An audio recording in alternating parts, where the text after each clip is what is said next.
Hi viewers, this is Mir Baha Imran and you are watching my YouTube channel. Viewers, सबसे पहले channel को subscribe करें, video को लाइक करें, शेयर करें और बेल आइकॉन ऑन करना मत भूलिएगा, क्योंकि आज हमें ज्वाइन किया है इंडिया से डॉक्टर अभिषेक मिश्रा जी ने और पाकिस्तान से हमें ज्वाइन किया है अमारा इफ्तिखार ने। दोनों ही किसी तारुफ के मोहताज नहीं है और बहुत ही अच्छा काम कर रहे हैं और इनके ओपिनियन जो है वो बहुत ज़्यादा मतलब लोग पसंद करते हैं और पसंद करने के साथ साथ बहुत ज़्यादा लोग क्रिटिसिज्म भी करते हैं। लास्ट हमारी डिबेट हुई उससे रिलेटेड जो है बहुत से लोगों ने दोबारा भी बड़ी फरमाइशें की कि ये एक फ्रेम में होना चाहिए प्रोग्राम, तो इसलिए मैंने दोनों को दोबारा से इनवाइट किया और आप दोनों के वक्त का बहुत शुक्रिया कि आपने दोबारा से हमें टाइम दिया। बहुत शुक्रिया रिबा, थैंक यू।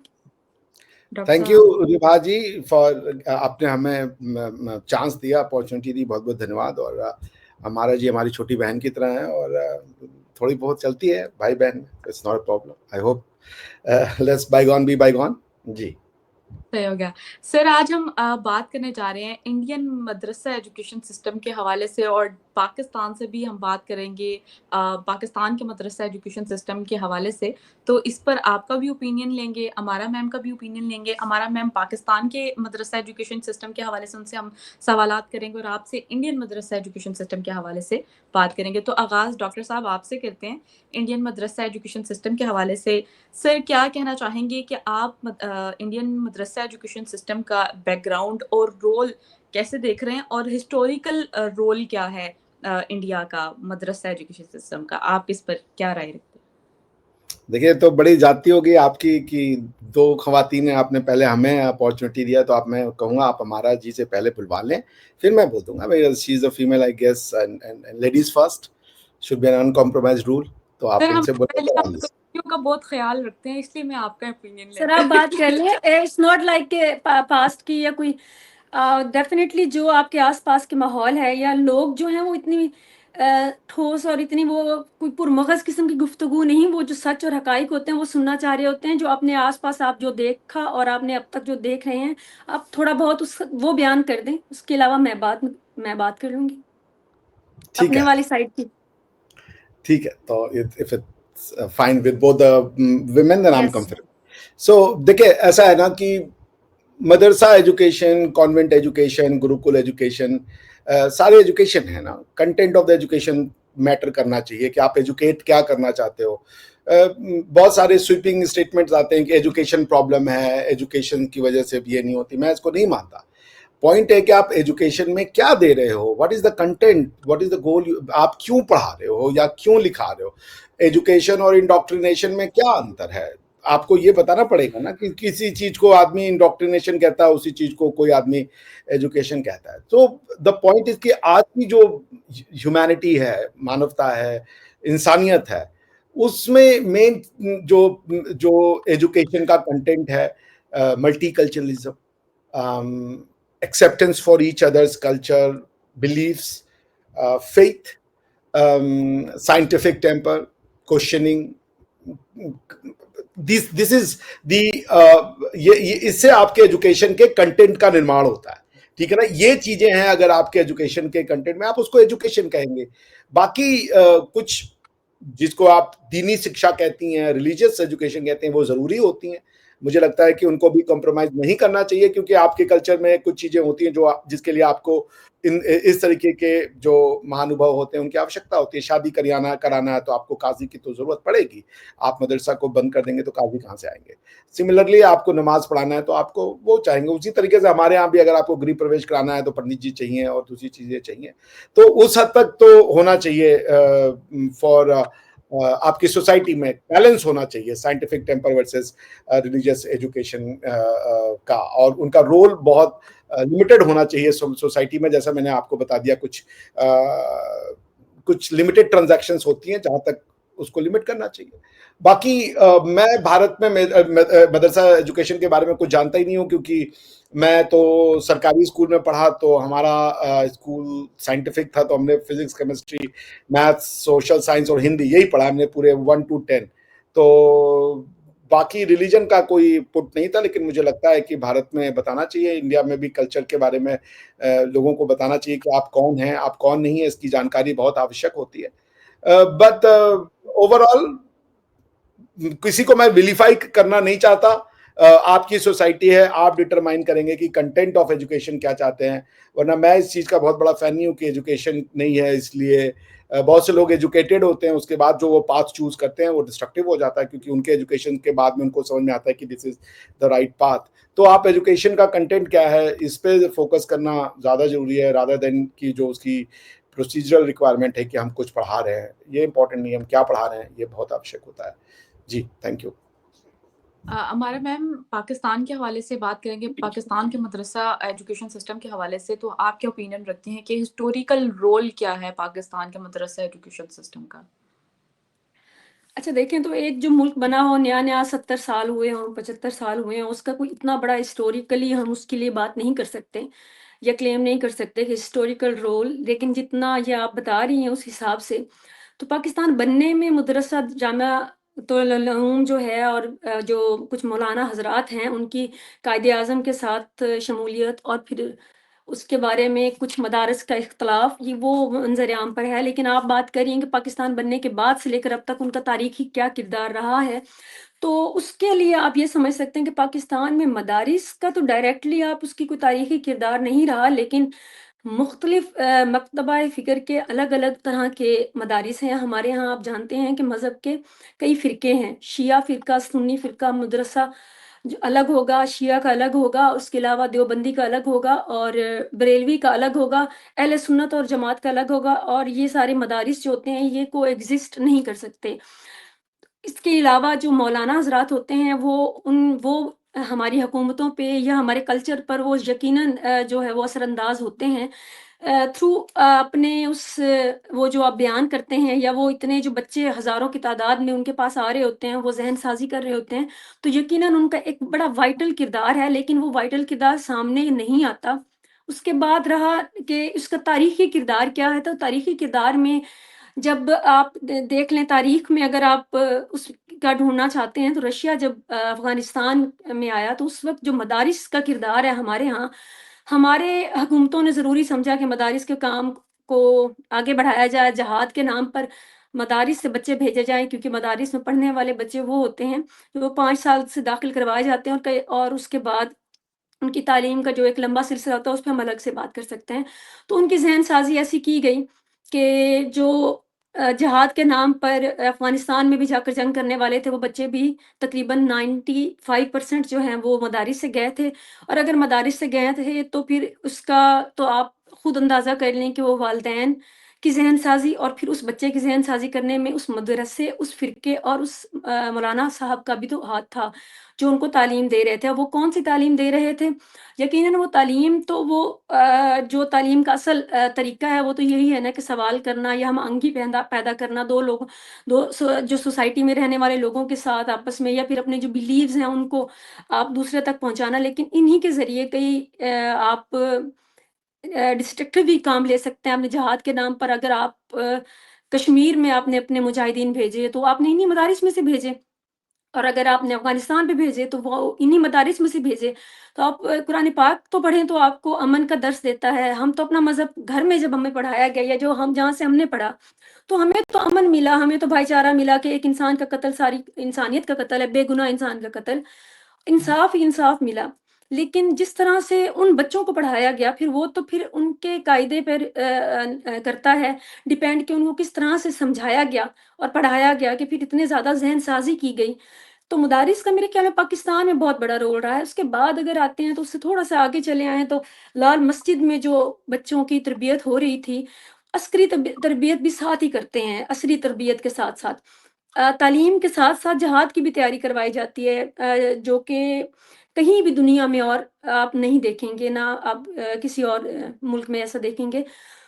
तो उसके लिए आप देख लें कि स्टेट की स्ट्रैटेजीज़ हो सकती हैं, उसके ऊपर एक लंबी बहस हो सकती है, लेकिन पाकिस्तान में बहरहाल किरदार जो है वो ये रहा है कि अगर आपको कहीं ज़रूरत पड़ती है इंसानी अ, जो कह सकते हैं कि आप क़ुव्वत की फ़ौज के अलावा जो आपके सामने आकर आप नहीं कर सकते, तो फिर आप इन मदारिस का लेते हैं आसरा और इनसे बच्चे निकाल कर आप इनसे लड़ाइयाँ भी करवाते हैं, इनसे जो आप शहादत के नाम पर जो-जो आप अपने मफ़ाइद जो हासिल करते हैं, वो हम सबके सामने है। अनफॉर्च्यूनेट है और बेहतरी ये आई है कि अब कम है। अब पहले से तकरीबन 50% तो कम से कम समझ लें कि कम है। सही हो गया। डॉक्टर साहब, मैं अगर इंडिया की बात करूँ तो आप क्या समझते हैं कि इंटरनल डाइवर्सिटी मदरसा एजुकेशन सिस्टम की इंडिया में आप क्या डिफ़रेंस फ़ील करते हैं कि क्या इंडिया में सिर्फ़ एक ही तरह के मदरसे हैं? और क्या आप इस पर आपकी क्या ओपिनियन है? और आइडियोलॉजी मतलब उन सब की क्या सेम है और सोचने का नज़रिया और सारी चीज़ें? जैसे अमारा मैम ने कहा कि पाकिस्तान में अगर बात करें तो डिफरेंट डिफरेंट तबकों के डिफरेंट डिफरेंट मदरसाज़ हैं और उनकी डिफरेंट डिफरेंट आइडियोलॉजीज़ हैं, तो वो उसके अकॉर्डिंग करती हैं। लेकिन आपकी इस हवाले से क्या राय है? जी, जिसको आप आइडियोलॉजी कह रही हो, वेरियस इंटरप्रिटेशंस है ना। जब आप एक ही पर्टिकुलर सेंटेंस को कई तरीके से पढ़ सकते हैं and then develops the school of thought कि उस स्कूल ऑफ थॉट का ये मतलब है, वो स्कूल ऑफ थॉट का ये मतलब ले रहा है। फॉर एग्जांपल, अगर आप ये कहना चाहते हैं कि कंसेंट इज वेरी इंपॉर्टेंट, तो फिर अब ये कि क्या वाइफ का भी कंसेंट इंपॉर्टेंट है? किसी भी ऑफेंस को particular as an attack on women कहा जाए तो फिर कंसेंट की क्या लिमिटेशन है, कहाँ तक जाएगी? अलग अलग लोग उसमें अपने, कोई कहता है marital rape is an offence, कोई कहता है marital rape is not an offence. So ये कोई जिसको आप मर्तबा फिक्रिया कह रहे, that means the possibility of interpretations. तो पाकिस्तान को जो मुझे लगता है, खासकर स्कॉलरली अगर कोई वर्क करे, if someone is really interested in doing in scholarly work and being unabashed about it, तो आपको ट्रांजैक्शन को समझना पड़ेगा कि जिसको आप रिलीजन कह रहे हो, जिसको आप कल्चर कह रहे हो, जिसको आप ट्रेडिशन कह रहे हो, क्या वो सारी चीजें एक दूसरे के साथ कन्वर्ज हो रही हैं? अगर नहीं हो रही हैं तो क्या आप उनको समझ रहे हो? अगर आप कह रहे हो मेरा रिलीजन फाइनल है, तो फिर क्या आप फर्स्ट वाले के साथ उसका कनेक्शन देख रहे हो?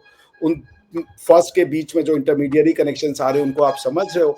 सो आप सोसाइटी को, जो आप सेक्युलरिज्म कहते हैं ना, जिसको secularism is a buzzword specially for the Abrahamic faith. जैसे तो स्पेसिफिकली आपको रिलीजन को और बाकी चीजों से, एजुकेशन से अलग करना पड़ेगा। रिलीजन रखिए, it's an important thing, but आप जब तक सेकुलराइज नहीं करेंगे, ये सॉल्यूशंस दे चुकी है दुनिया। There are thousands of work being written. मैं आपको किताब दे दूंगा, आप जाके पढ़ लें, फिलोसफी ऑफ,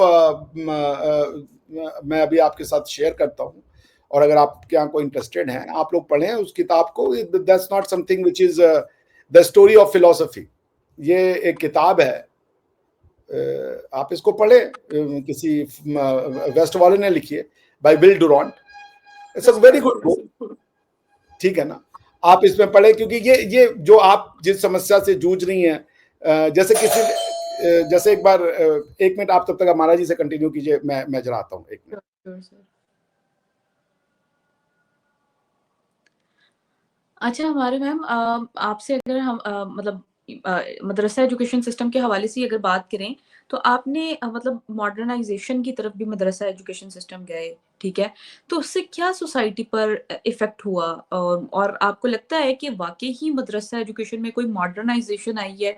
या आप इसके अलावा क्या क्या उनकी एक्टिविटीज़ में पहले के मदरसा एजुकेशन सिस्टम में और अब के मदरसा एजुकेशन में जो मॉडर्नाइज़ हो चुके हैं, जो कहते हैं, तो उसमें कोई डिफ़रेंस आप देख रहे हैं?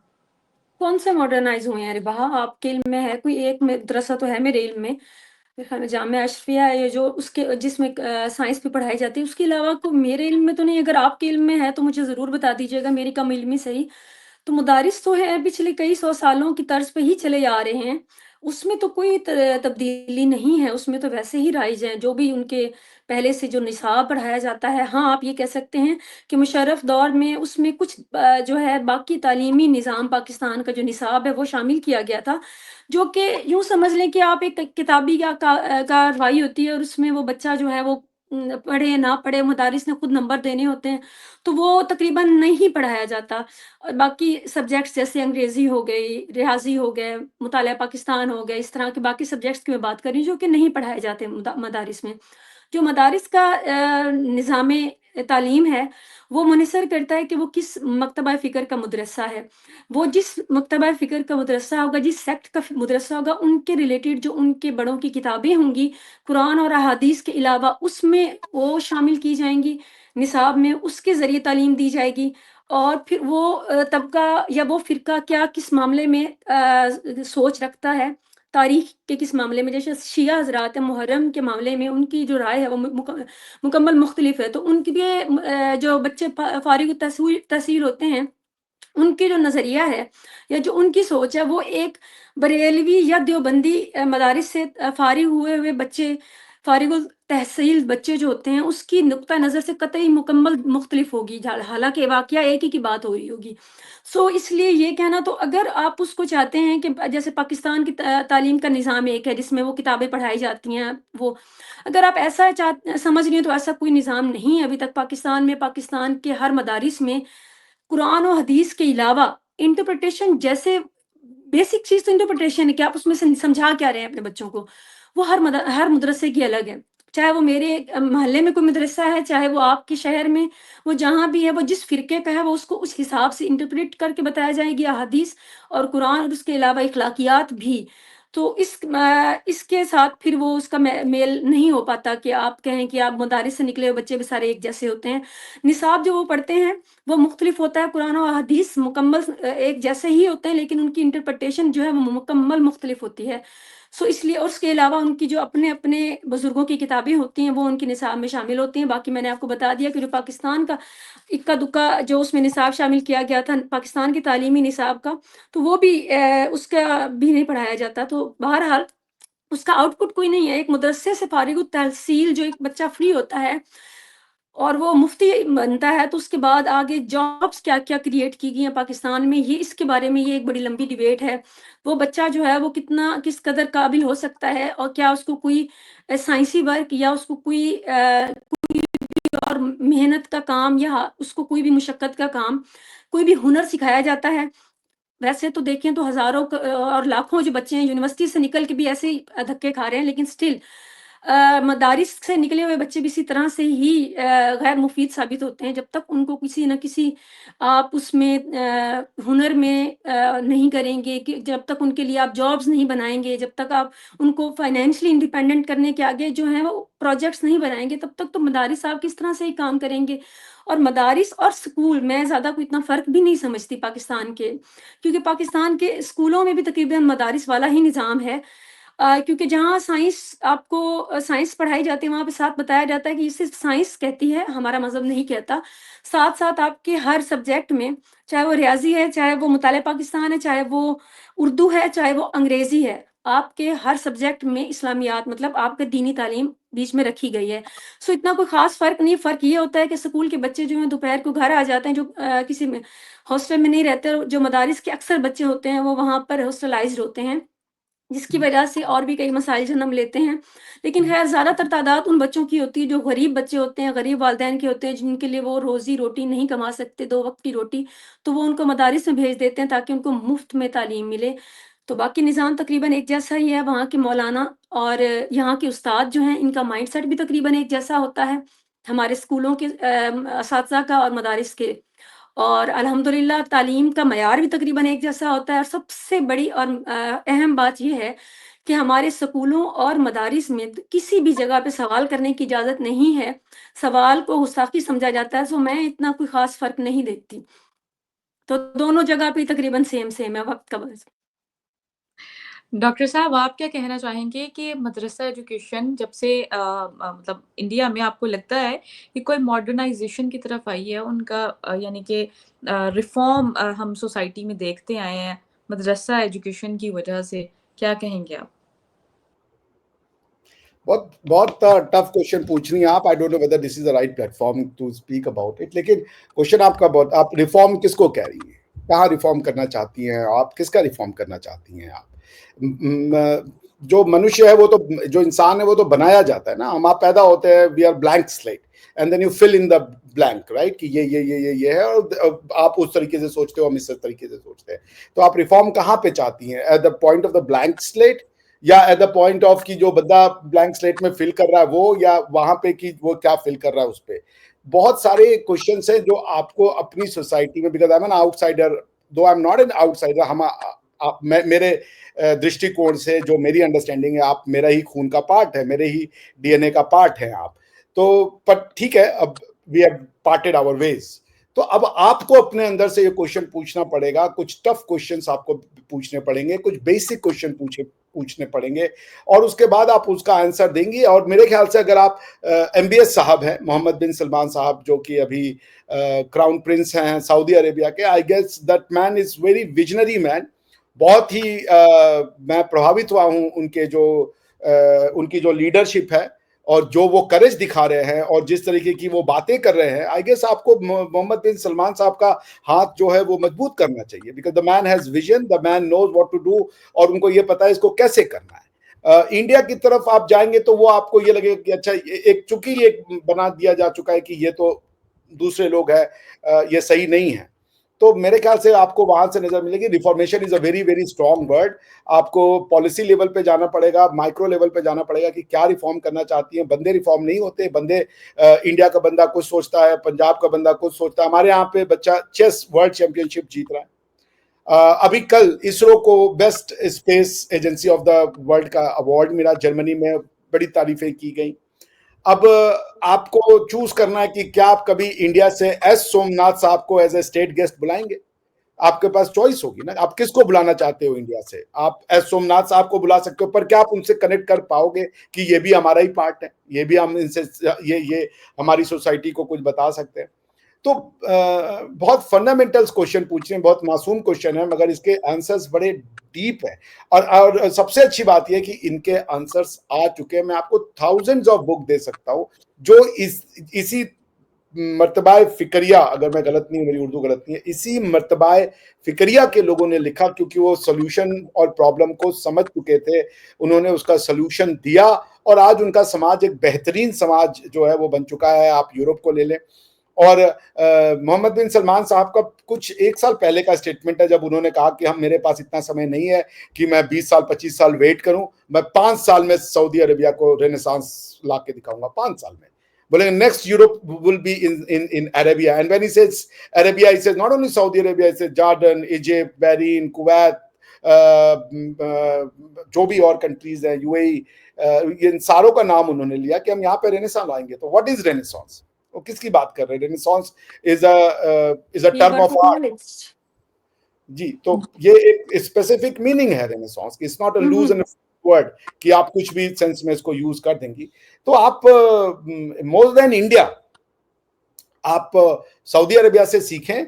सऊदी अरेबिया ने जो है जिस पाथ पे वो जा रहे हैं, जिस तरीके से वो अपनी सोसाइटी को खोल रहे हैं, एक सोसाइटी में कभी टूरिज्म बंद था, आज वो टूरिज्म को प्रमोट कर रहे हैं। 2034 का वर्ल्ड कप ऑर्गेनाइज करा रहे हैं। अभी शकीरा नहीं, क्या नाम है उनका, जेनिफर लोपेज का उन्होंने कॉन्सर्ट कराया। क्या आप वो कॉन्सर्ट करा सकते हैं अपने आप? आपको अपने आप से क्वेश्चन पूछना पड़ेगा कि वो करवा रहे हैं, वो अपनी समाज को समझ रहे हैं, आप क्या करवा पाएंगे? और अगर आप नहीं करवा पाएंगे तो क्यों नहीं करवा पाएंगे, कहाँ गलती हो रही है, उसका सॉल्यूशंस क्या है? तो मुझे लगता है कि इंस्टेड ऑफ पीपल शेमिंग कि लोग गलत हैं या कोई वो है, आप एक आइडियोलॉजिकल वे ले, और एक मिड वे पॉसिबल है कि सारी तरीके की जो आपकी डाउट्स हैं, उन डाउट्स को मीट आउट करते हुए एक मिडवे आ सकता है, एक रेनेसांस आ सकता है। और रेनेसांस में हुआ क्या था कि यूरोप ने अपने कल्चर को एडमिट करना शुरू किया था। वो वापस से उनके रोड पे मूर्तियां आनी शुरू हो गई थी, शिल्पकारी, चित्रकला, ये जो सारी स्किल्स थी जिसको उन्होंने बैन कर दिया था सोसाइटी से, जे simply revived it. Rembrandt is the result of renaissance. Rembrandt क्या किया उन्होंने, मूर्तियां उकेरी थी, और वो भी लास्ट सफर की उकेरी थी, बट मूर्तियां उकेरी थी। That is something very important. तो आप उसी तरीके के एक मिडवे में जाइए जो यूरोप ने दिखाया। Europe is Christian land, but they are renaissance with the Christianity ना। तो वो आपके पास, उसको आपको समझना पड़ेगा। आप अनफॉर्चुनेटली सेक्युलरिज्म का जो मतलब समझते हैं religious neutrality, not even in the wildest imagination secularism का मतलब रिलीजियस न्यूट्रलिटी होता है। इसका मतलब होता है separation of church from the state. वो आपको भी वही चीज करनी है। सेपरेशन कहां तक करनी है, कितनी करनी है, या आपकी सोसाइटी है, आप डिटरमाइन करोगे। और बहुत सारे बुक्स हैं, मैं आपको यही फॉरवर्ड कर दूंगा विल डुरांट की, इसमें स्पिनोजा का आप चैप्टर पढ़ लीजिएगा, बड़ा अच्छा चैप्टर है। जब किसी ने अल्बर्ट आइंस्टाइन से पूछा, आइंस्टाइन वाज अ ज्यू, कि do you believe in God, because he gave the theory of general relativity, theory of specific relativity, where he prove कि अगर आप लाइट की स्पीड से चलते हैं तो जो स्पेस एंड टाइम का फैब्रिक है वो कॉन्ट्रैक्ट करता है, जबकि नॉर्मली ये माना जाता है कि स्पेस एंड टाइम जो है वो एक्सपैंड भी करता है। तो space and time at the same time it contracts and at the same time it is expanding. आप जब ट्रेन में बैठे होते हो तो आप बैठे भी होते हो, आप मोशन में भी चल रहे होते हो, पर ये बात आपको समझना पड़ेगा कि with in the same time multiple possibilities can exist and it is not necessary कि आप किसी एक को गलत कहते हैं। आप बैठे हुए हो पर आप मोशन में हो सकते हो, आप सोए हुए हो, आप मोशनलेस हो, पर still you can be in motion. The thing is that are you ready to see these various possibility coexisting at the same time? So peaceful coexistence is not just the coexistence of various culture and the belief system, it's also about the possibility of various explanation, ना कि बहुत सी चीजें हो सकती हैं और हम सबको एक्सेप्ट करें, रिजेक्ट कर देना कि ये गलत है and this is the only way out for a particular way of life. ये प्रॉब्लम है, आप सबको आत्मसात करें, धीरे धीरे समाज जो है वो खुलेगा। Once society starts opening up, फिर वो उसको आप रोक नहीं पाएंगी, वो एक प्रोग्रेसिव पाथ ले लेगा। So it is for the people of Pakistan and the policy maker of the Pakistan to decide where Pakistan is heading and how it is going to head towards that direction. Amara ma'am, आपसे मेरा सवाल है कि बहुत से लोग क्रिटिसिज्म भी करते हैं मदरसा एजुकेशन सिस्टम को, जो थोड़ा से लिबरल हो जाते हैं, थोड़े से मॉडर्नाइज हो जाते हैं, और वेस्ट की बात करें तो वो तो रिकॉग्नाइज भी नहीं करता मदरसा एजुकेशन सिस्टम को। तो आप क्या इस पर राय रखती हैं? और जो बच्चे मदरसा एजुकेशन हासिल करके वही फिर वो आपकी वाली बात की वो एक बहुत लंबी भी डिबेट चली जाएगी। मतलब मुख्तसरन आप इस पर क्या राय रखती हैं कि उनको अपॉर्च्युनिटीज़ किस तरह की प्रोवाइड की जाती है? उनका कैलिबर, उनका आईक्यू लेवल किस तरह कहाँ पर स्टैंड करता है? और क्या हम इस तरह के माइंडसेट को कम्पीट कर पाएँगे? जैसे डॉक्टर साहब ने कहा कि इसरो को ये अवार्ड मिले हैं, और चलें हम इंडिया की एग्ज़ाम्पल नहीं लेते हैं, हम तो सऊदी अरब की एग्ज़ाम्पल ले लेते हैं कि मोहम्मद बिन सलमान जो हैं वो 2030 के बाद जो हैं वो अपने मतलब कंट्री में कुछ मतलब चैंपियनशिप जो है वो होस्ट कर रहे हैं। इस तरह की बहुत सारी न्यूज़ देखते हैं। तो यानी कि वो वर्ल्ड कप ऑफ फुटबॉल, भाई कोई चैंपियनशिप नहीं, दुनिया की सबसे बड़ी वर्ल्ड कप करवा रहे फुटबॉल। वर्ल्ड कप, जी सर, जी जी वेल जी। मैं आप सबसे पहले तो let me get into it in this way कि जो आपका पहला सवाल है कि इन मदारिस को तनकीद क्यों की जाती है, तो कोई भी जो मज़हब सिखाना, नॉट जस्ट इस्लाम, मज़हब सिखाने वाला कोई भी इदारा जो होता है, वो जब तक दुनिया के बाकी इल्म से बिल्कुल फारिग रखता है बच्चे को, तो फिर उसका आउटपुट आप क्या देते हैं सोसाइटी को? सोसाइटी में तो आप फिर क्या दे रहे हैं सोसाइटी को इन रिटर्न? उस बच्चे को इतने सालों में आपने कौन सा हुनर दिया, आपने कौन सी तालीम दी? साइंस तो कोई मज़हब नहीं है। साइंस हम क्यों कहते हैं? क्योंकि उससे फ़ायदा है दुनिया को। तो दुनिया की तालीम के साथ तो किसी का भी कोई झगड़ा नहीं है, क्योंकि उससे सबका फ़ायदा है। साइंस नहीं देखती कि ये मज़हबी है, नहीं है, वो साइंस सबको फ़ायदा देती है। तो वहाँ पे आके क्रिटिसिज़्म जो है बिल्कुल जायज़ बनता है कि अगर आप अपने किसी भी मज़हब के मदारिस में या फिर उस धर्मशाला में या स्पेसिफ़िकली इस्लामी जो मदारिस का निज़ाम है, उसमें आप अगर बच्चे को सिर्फ़ मुख्तलिफ इंटरप्रिटेशन से आप कुरान, अहादीस और उसके अलावा अपने बुजुर्गों की तालीमात ही सिर्फ पढ़ा रहे हैं और उस बाकी दुनिया से आपने उनको नाबल्द रखा हुआ है, तो ये तो मेरे ख्याल में जुल्म है एक इंसानी जान पे। एंड सेकेंडली जो आपने बात पूछी थी कि उसमें क्या मॉडिफिकेशन हुई है, तो वो मेरे ख्याल में विशक को ये नहीं समझ आई कि उनका कहने का मतलब ये था कि उन्होंने जैसे पाकिस्तान में एक कोशिश की गई मुशर्रफ के दौर में कि इन्होंने कहा कि जी हमारा जो बाकी तालीमी निज़ाम की किताबें हैं वो भी मदारिस के निज़ाम में शामिल की जाएँ और उनका भी इम्तिहान होगा। लेकिन मदारिस वाले माशाल्लाह काफ़ी ताकतवर, उन्होंने कहा जी इम्तिहान तो होगा लेकिन हम खुद ही लेंगे, पाकिस्तान की गवर्नमेंट बोर्ड नहीं लेगी। तो फिर मदारिस के में इम्तिहान होते हैं, उनका कोई रिजल्ट नहीं आता, तो सेम वाज द क्वेश्चन के क्या आप लोगों के मदारिस में, जहाँ तक मेरा ख्याल है कि इंडिया की अपना सिलेबस जो है उसकी कोई ना कोई रिकमेंडेशन होती होगी कि वो क्लियर करेंगे तो उनको कोई दी जाती होगी सनद। अदरवाइज तो फिर आप एक मुफ्ती और एक मौलवी पैदा करके तो उसके लिए आप फिर मदारिस ही बनाते जाए, मदरसे बनाते जाए, और तो फिर कुछ उसका आउटकम नहीं होता। एंड सेकेंडली मैं ये ज़रूर मेंशन करना चाहूँगी कि जैसे मिश्रा साहब ने भी मेंशन किया एमबीएस को, मैं मानूँगी उस दिन उनको कि बल्कि बहुत विज़नरी हैं और शुक्र अल्हम्दुलिल्लाह कि वहाँ पे इस मामले में वो जमहूरी नहीं है, क्योंकि जमहूरियत पाकिस्तान भुगत रहा है, इस्लामी जमहूरियत, और हमारे मदारिस और हमारे मुल्ला इतना ताकतवर हैं कि वो एक खातून के लिए हक में कोई बिल लाया जाए तो वो वाविला मचाते हैं कि उसके बाद वो वापस ले जाना पड़ता है और उसके ऊपर जो है सारे मुंह सी लेते हैं। यहाँ पे मुल्ला का राज इतना है कि चीफ ऑफ आर्मी स्टाफ जिसके इशारे पे पूरा मुल्क चलता है उसको भी मिलाद करवाना पड़ता है इनके इशारों पर। सो हमारे यहाँ तो जी बहुत मुश्किल काम है। वो लोग एक डिक्टेटरशिप में, बादशाही में अगर वो उन्होंने फैसला कर लिया, उनकी किस्मत बदल गई तो वेल एंड गुड।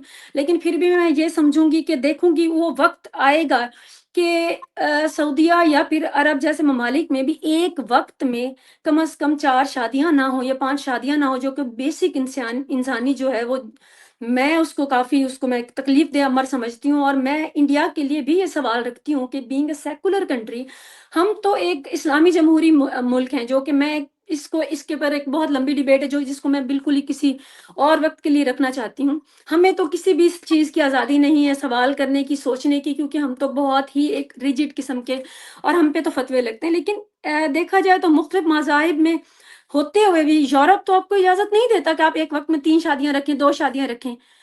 वहाँ पे भी हिंदू भी हैं, मुसलमान भी हैं, वहाँ पे क्रिश्चियन भी हैं। तो India being a secular country, वहाँ पे अगर सिखिज़्म है, ईसाई हैं, मुसलमान हैं, हिंदू हैं, कोई भी अगर दूसरी शादी एक वक़्त में, वैसे तो आप 20 कर लें, 20 नहीं 50 कर लें।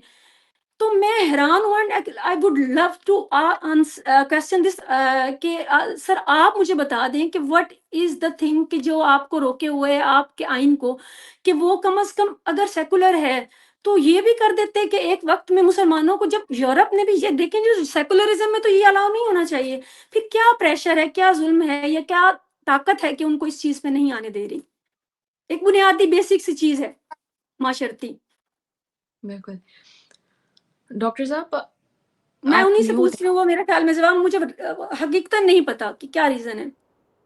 देखिए ऐसा है हमारा जी कि जब भारत का विभाजन हुआ, the unfortunate division and partition of India जब हुआ, तो यहाँ पे जो स्कूल ऑफ थॉट ने गवर्न किया, वो ये बात मानते थे कि इस्लाम को मॉडिफाई करना या रिफॉर्म करना उनका जॉब नहीं है। तो उन्होंने उसमें इंटरफेयर करना कभी उचित नहीं समझा और हमारे यहाँ उसको पर्सनल लॉ कह करके ये कह दिया गया कि वो आप ही देखें, आपकी कम्युनिटी है, आप उसको फंक्शन करें। बिकॉज कि इंडिया को ये था कि भाई जो यहाँ के मुसलमान हैं उनको कभी ऐसा नहीं लगना चाहिए कि वो उनके साथ दोहरा व्यवहार हो रहा है या उनके रिलीजियस राइट में जो है वो इंटरफेरेंस हो रही है स्टेट की तरह।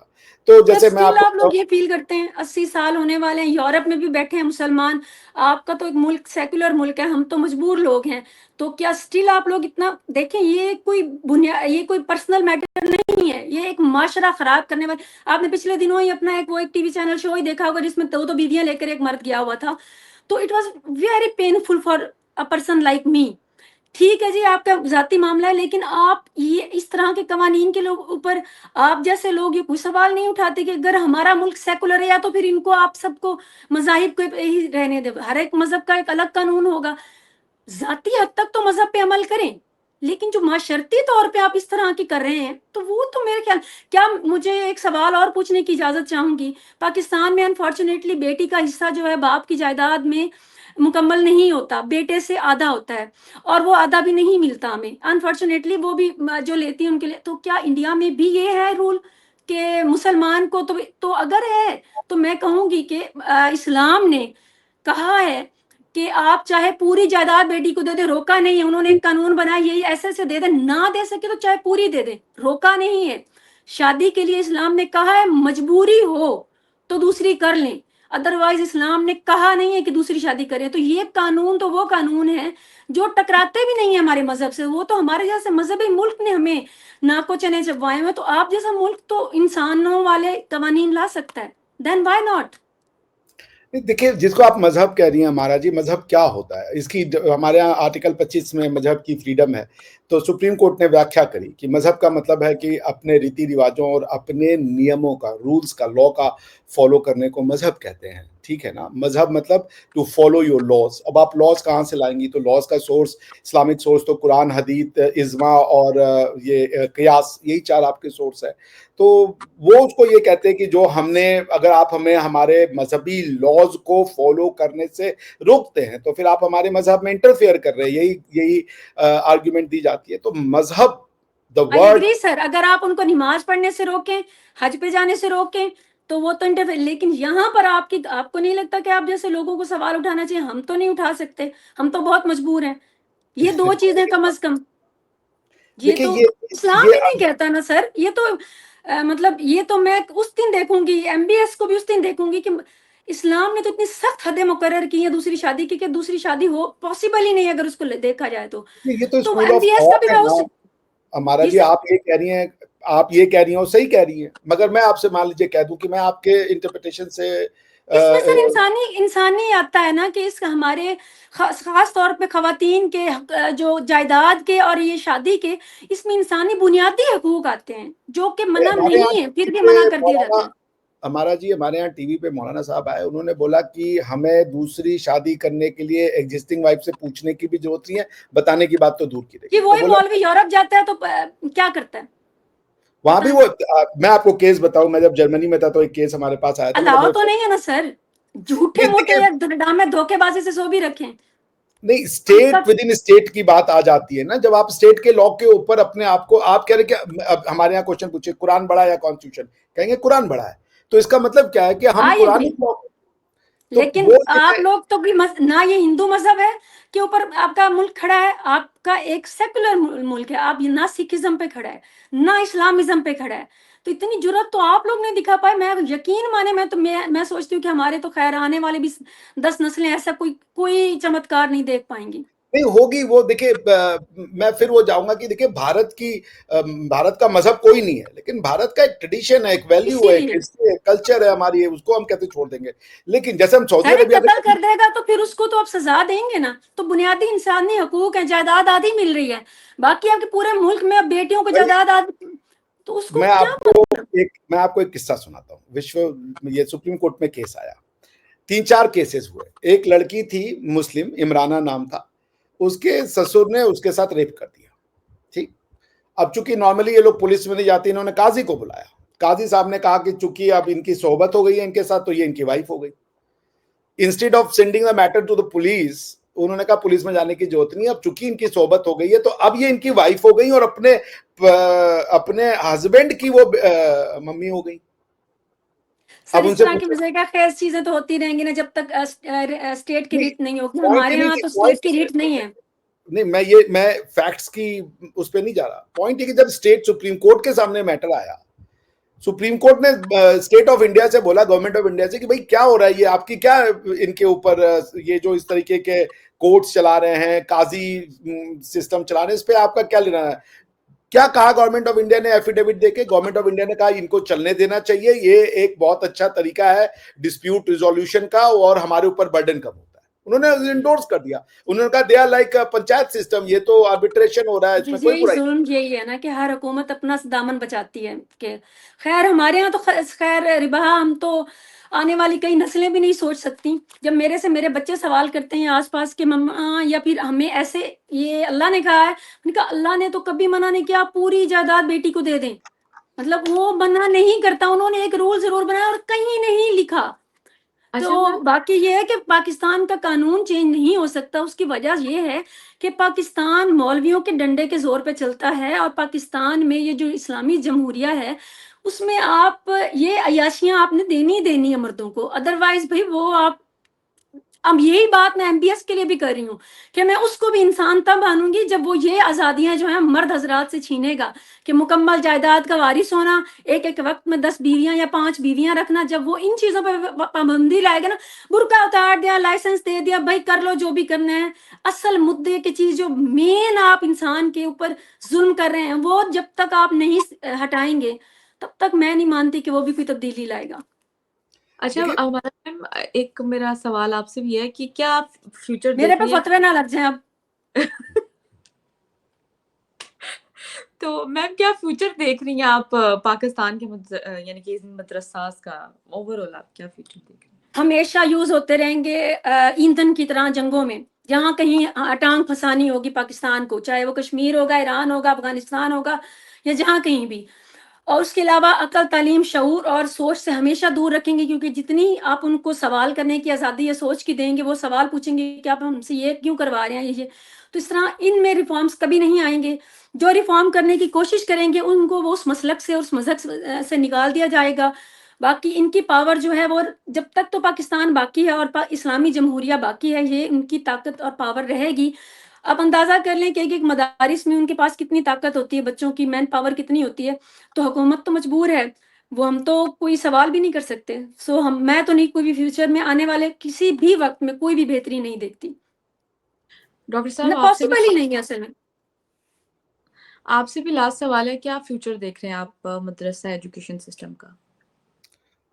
देखिए, मैं उस प्रश्न का उत्तर देना नहीं चाहूँगा। ये आपकी समस्या, सोसाइटी की समस्या है, ये अंदर से आनी चाहिए। आपके यहाँ पे लोगों को खड़ा होना पड़ेगा। मेरा उस पे कोई नहीं सर, फ्यूचर आपकी हुकूमत मदारिस में क्या लागू करना चाहती है? क्या वो जैसे हमारी हमारे हुकूमत ने यहाँ भी किया हो? हुकूमत ने कहा आप मदरसे के नाम पे जो पढ़ाई हम इंटरफेयर नहीं करेंगे, लेकिन होता ये है कि जब आप एक मल्टी कल्चरल सोसाइटी में रहते हैं तो यहाँ का जो मुस्लिम समाज है वो यहाँ के हिंदू समाज को भी देख रहा है। अब आपके घर में एक बेटी हुई है और मेरे घर में भी एक बेटी हुई है, तो मेरी बेटी पढ़ रही है, दंदराते हुए स्कूटर से जा रही है, घूम रही है, पढ़ने विदेश जा रही है, तो वो बेटी भी कह रही है भाई हमें भी जाना है। तो उसके पास एक रेफरेंस पॉइंट है कंपैरिजन का कि भाई ये कर रही है, उसी समाज का हिस्सा, तो हमको क्यों नहीं करने दे रहे हो तुम। तो वो एक वहां पे प्रोग्रेसिवनेस को लाता है, क्योंकि वो एक उस तरह के कल्चरल मेन्यू में लग रहे हैं। पर आपके पास कोई ऐसा रेफरेंस पॉइंट नहीं है, कंपैरेटिव एलिमेंट नहीं है। क्योंकि आपको अगर कंपैरिजन करना है तो आपने फिर अफगानिस्तान की तरफ देखना है या फिर ईरान की तरफ देखना है। अब आज ही जो ईरान के राष्ट्रपति हैं पेशेंजाई साहब, अगर मैं गलत नाम ले रहा हूं तो मुझे क्षमा कीजिएगा, और जो उनके सुप्रीम लीडर हैं अल खामनेई साहब, उनके बीच में लड़ाई हो गई। क्यों लड़ाई? मतलब मतभेद हो गए। वो अल खमनई साहब ने कहा कि भाई ऐसा है कि स्ट्रिक्ट वो हिजाब लॉ आप लागू कीजिए, क्योंकि लड़कियां रिवोल्ट कर रही हैं उनके ऊपर। आप अगर वो काम करती है तो 2 साल की सैलरी उसकी जो है वो फाइन कीजिए। डेथ पेनल्टी तक उसमें प्रिस्क्राइब्ड है फॉर वायलेटिंग द हिजाब लॉ। पेशेंजाई साहब ने मना कर दिया। उन्होंने कहा नहीं, मैं इस लॉ को वो नहीं करूंगा, और अगर आप चाहेंगी तो उस पर्टिकुलर लॉ, इस पर्टिकुलर न्यूज को भी हम आपके साथ शेयर कर देते हैं, ये देख लीजिए। तो सर जानते हैं, दुनिया भी जानती है, बेसिकली हमें जो जी चाहिए हम दोनों मुल्कों को, वो सिर्फ एक ही चीज़ है कि हम मदारिस में पढ़ाने, हमारे यहाँ तो जी ज़्यादातर वो बच्चे हैं, बच्चियों को ज़्यादा नहीं भेजा जाता। बच्चे वो हैं जो गरीब घरों से ताल्लुक़ रखते हैं, जिनके माँ बाप के रोज़गार इतने नहीं होते, तो वो खाना भी वहीं खाते हैं, रहते भी वहीं हैं। तो मैं तो यही आखिर में गुजारिश करूँगी कि दोनों मुल्कों में कम से कम जो साइंसी तालीम है वो लाजिम की जाए मदारिस में। जब तक वो भी जैसे कि मुशर्रफ के दौर में कुछ हद तक की गई थी हमारे यहाँ लाजिम, कि उस जब तक वो इम्तिहान भी पास ना करें, बच्चों को किसी किस्म का इस्लामी भी डिग्री ना दी जाए। इतना तो हम कर ही सकते हैं, हम दोनों ममालिक के जो दोनों मदारिस के लिए आवाज़ उठाने वाले, क्योंकि उन मासूम बच्चों का भी पूरा हक है कि वो दुनियावी तालीम भी हासिल करें। तो मैं तो इस चीज़ के बारे में हमेशा बात भी करती हूँ और खुल के बात करती हूँ कि मदारिस में साइंस की तालीम होनी चाहिए, दुनिया की तालीम होनी चाहिए, और तभी उनको वो सनद दी जानी चाहिए। और मुशर्रफ के दौर में ऐसा हो भी चुका है और कुछ हद तक लागू भी है। तो उम्मीद है कि और बल्कि मेरे ख्याल में, मैं ज़रा जानती नहीं, मैं नहीं समझती कि इंडिया में भी ऐसा नहीं होगा। इंडिया में भी ज़रूर ऐसा कोई ना कोई स्टेप ज़रूर होगा, उठाया गया होगा कि मदारिस के बच्चे भी बाकी कुछ तालीम लेते हों। अभी इलाहाबाद हाईकोर्ट ने हमारे यहाँ क्या किया था, गवर्नमेंट्स ने, चूंकि देखिए डेमोक्रेसी में ना वोट बैंक बहुत मैटर करता है, तो फिर आप डेमोक्रेसी के सोचने का तरीका अलग होता है। मैं डेमोक्रेसी इलेक्शन को नहीं मानता, इलेक्शन डेमोक्रेसी का एक छोटा सा पार्ट है। Democracy is a full package of many other things, there are many components to it. Nevertheless, तो उसमें क्या हुआ कि इलाहाबाद यूपी गवर्नमेंट ने एक लॉ बनाया, मदरसा एजुकेशन एक्ट। तो जैसे हमारे यहाँ बच्चे पढ़ते हैं तो 3 तरह के बोर्ड हैं उनको, जो आप सनद कह रही है देने के लिए। सीबीएसई है, central board of secondary education है, आईसीएसई है, और उसके बाद स्टेट बोर्ड्स होते हैं, जैसे यूपी बोर्ड हो गया, उत्तर प्रदेश बोर्ड, केरल बोर्ड, ऐसे करके अलग अलग स्टेट्स के अपने बोर्ड हैं। उत्तर प्रदेश की गवर्नमेंट ने मदरसा बोर्ड एक्ट बनाया, और मदरसे बोर्ड एक्ट में उन्होंने ये कहा कि मदरसा जो है वो अपना खुद का सर्टिफिकेट देगा, वो खुद ही क्या पढ़ाना है ये डिसाइड करेगा, गवर्नमेंट का इंटरफेरेंस नहीं होगा। और इसको सुप्रीम कोर्ट ने अपहेल्ड कर दिया। आपको भारत के कॉन्स्टिट्यूशन के आर्टिकल 30 में ये कहा गया है कि जो भी माइनॉरिटी, रिलीजियस माइनॉरिटी और लिंगुअल माइनॉरिटी को अपने मर्जी का स्कूल कॉलेज खोलने का या एजुकेशनल इंस्टीट्यूशन खोलने की पूरी फंडामेंटल आजादी है। By the way, Indian constitution में कोई रिलीजियस माइनॉरिटी है नहीं, क्योंकि रिलीजियस मेजॉरिटी को कोई स्पेशल राइट्स ही नहीं है। They have as much rights as the minority. उसके बाद ये एडिशनल राइट्स दी गई हैं। आप देखिए, अब अगर आप नहीं खोलना चाहते, जैसे मैं कहता हूं ना कि भारत के संविधान में the constitution of India will never have the power to reform the Islam, because उसका पावर वहां पे है जहां पे आया। नो सर, इस्लाम को रिफॉर्म नहीं करना सिर्फ इतना है कि आप लाजिम कर दें। इतना तो कर सकते हैं कि लाजिम किया जाए कि दुनियावी और साइंसी तालीम भी लाजिम की जाए हर मदरसे, हर जो आपके दीनी और भी कई किस्म के होते होंगे हॉस्टलाइज जैसे धर्मशाला, उनके उन मासूम बच्चों का देखिए जी, आप जानते हैं मजहब का कारोबार बहुत जालिम है, और उसके सामने जो ये हम जैसे लोग तो दूर की बात है, बड़े बड़े सियासतदान और बड़े लोग भी जो हैं वो उनके सामने मजबूर होते हैं। लेकिन हिम्मत तो करनी चाहिए कि धर्मशाला हो या मदरसा हो, वो अपना निसाब सरेआम पढ़ाएं, लेकिन साइंस भी पढ़ाएं ना। हमारा जी जो आप कहेंगी वो उसको इस्लाम में इंटरफेरेंस मानते हैं। तो नहीं सर, ये स्टेट नहीं, सेकुलर मुल्क में ये नहीं सर। आपके इंटरफेरेंस तब होगी जब आप अपनी मर्जी से उनको अपना मजहब पढ़ाएंगे। भारत सेक्युलर नहीं है ना, मुस्लिम्स के पास अपना पर्सनल लॉ है भाई, वो अपना मैरिज। तो सर आप भी इस्लामी जमहूरिया बना लें। तो हमने ओआईसी की एप्लीकेशन दी थी भाई। हम पैलेस्टाइन को सपोर्ट करते हैं, ऐसी बात। देखिए बात ये ना, मैं इन चीजों पे नहीं जाना चाहता, लेकिन ये पावर इंसानी हकूक के लिए आवाज जरूर उठाएं। तो इसके लिए देखिए एक ही तरीका है कि मुस्लिम कम्युनिटी में से आप जैसी जो लोग हैं या दूसरे लोग हैं जो प्रोग्रेसिव है, जो सोच सकते हैं, उनको उठना पड़ेगा। क्योंकि अगर कोई अभिषेक मिश्रा बोलेगा तो वो कहेंगे यार ये तो आ रहा है, ये तो हमारे से हमारा रिलीजन छीन रहा है, ये गलत आदमी है। लेकिन अगर आपका इंटरनल प्रेशर पड़ेगा, समाज में डिमांड होगा, जैसे जब मैंने हमारे यहाँ ट्रिपल तलाक पे डिबेट हो रहा था हमारा जी, तो मैं उसके पहले कभी देखता नहीं था कि हमारे यहाँ की फीमेल्स आकर के वो मौलानाओं के साथ बहस करती थी, उनको उल्टा शुल्टा बोलती थी और वो लोग सुनते भी थे। ये बहुत बड़ा चेंज आया है। तो धीरे धीरे जो हमारी भारतीय महिलाएं हैं, चाहे मुस्लिम हो, मैं भारतीय कहता हूं उनको, तो वो अब आ रही हैं, वो असर्ट कर रही हैं। बहुत सी हमारी बहनें हैं जो टीवी पे आती हैं, एक से एक है, वो धाकड़ तरीके से बात रखती हैं और लड़ती हैं। अंबर जैदी जी हैं हमारे यहाँ पे, निगत कासमी हैं, बहुत सी अच्छी हमारी बहनें हैं जो आ रही हैं, वो बातों को रखती हैं।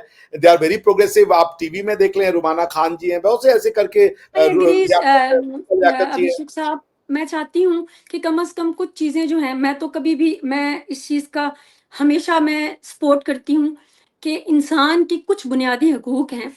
देखिए जी, आप फेमिनिज्म में, आप सेकुलरिज्म में, आप किसी चीज में गैर, आप लादीनियत में पड़े बगैर कुछ चीजें ऐसी हैं जो एक इंसान की जरूरत है।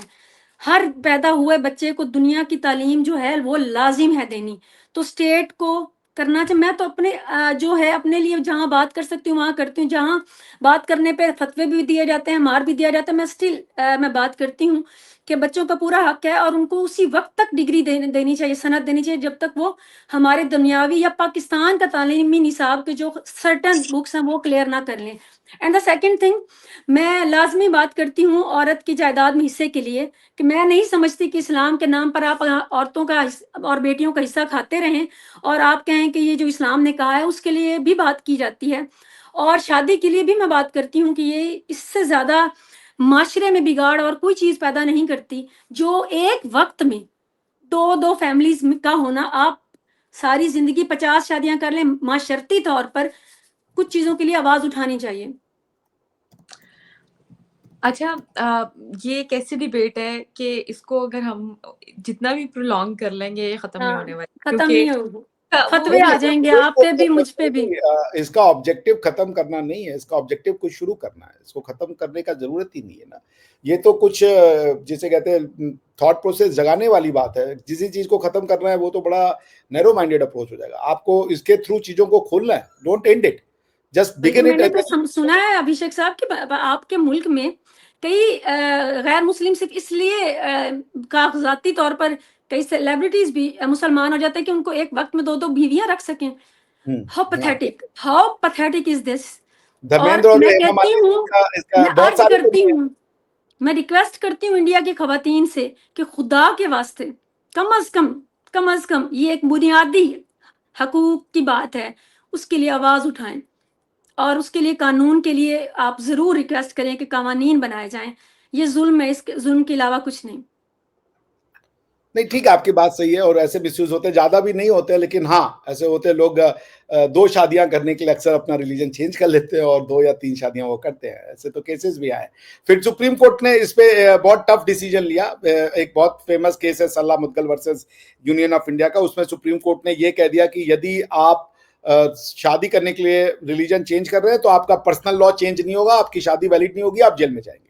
तो आप हिंदू हैं, आपने अगर दूसरी शादी मुसलमान किसी लड़की से कर ली या किसी हिंदू लड़की को मुसलमान बना के और खुद भी मुसलमान बन के शादी किए, आपका पर्सनल लॉ चेंज नहीं होगा और आप सेक्शन 16 हिंदू मैरिज एक्ट के अंदर में आपको जेल होगी, वो भी 10 साल फॉर बाइगेमी। ये लॉ है। That's a good thing. सही हो गया। व्यूअर्स, आप सबसे रिक्वेस्ट है कि अपनी राय का इजहार इस टॉपिक से रिलेटेड कमेंट सेक्शन में जरूर कीजिएगा। इस और टॉपिक से रिलेटेड हिबा, दूसरी शादी जिसको प्रमोट किया जाता है कि एक वक्त में पाकिस्तान वालों से पूछ रही हैं आप, गालियां दिलवानी है आपने उन, क्योंकि जो औरत यहाँ पे तो सेलिब्रिटीज आके बैठ के बताती हैं कि एक वक्त में जो जितना अफोर्ड कर सकता हो, तो आप बस वही बात है। लेकिन वो क्या है कि गालियों की भी शायद आदत हो गई है, जुल्म है बेटियों पे। देखिए जी, आप 2-2 4-4 बीवियां ले आए, जब आपकी बेटी पे भी कोई ले आएगा तो तब आपको दिल में शायद आपको एहसास हो कि शादी के लिए मतलब एक इंसान, ये आप गैर इंसानी काम जो है वो बंदा क्या कहे अब इसको मजहब के नाम पे। वैसे और मजहब में ऐसा कुछ नहीं है, मजहब में ऐसी कोई पाबंदी नहीं। मैं मेरे से बेहतर नहीं पढ़ा किसी ने, मैं कुरान वैसे तर्जुमा तो हमारा तफसीर जी के साथ ये पढ़ चुकी हूँ। पॉसिबल नहीं है, देखिए मल्टीपल मैरिजेस पॉसिबल नहीं है बहुत ज्यादा, क्योंकि आप अगर सर एक से दूसरी स्टैटिस्टिकली हो देखें जाना, तो माशरे में इंतशार जो है ना, वो बच्चों का उससे सब कुछ जुड़ा होता है। तो ये बज़ाहिर मेरे ख्याल में अब दुनिया तरक्की कर गई, पहले तो ये सरहदें भी नहीं थी, तो जब जिसका दिल करता था मुंह उठाता था, घोड़े दौड़ाता था और दूसरों के मुल्क पे कब्जा कर लेता था। आखिर दुनिया ने सीखा है, समझा है और सिक्योरिटी आई है, तो शायद अल्लाह करे और किसी दिन औरत को भी मिल जाए सेफ्टी। जी जी इंशाल्लाह इंशाल्लाह। सही हो गया। थैंक यू सो तो मच। बात कोई राय ना मांगे, मैं रिक्वेस्ट ये कर रही थी। ठीक है, मैं अपनी भी कोई राय नहीं देती इस टॉपिक पर खास तौर पे।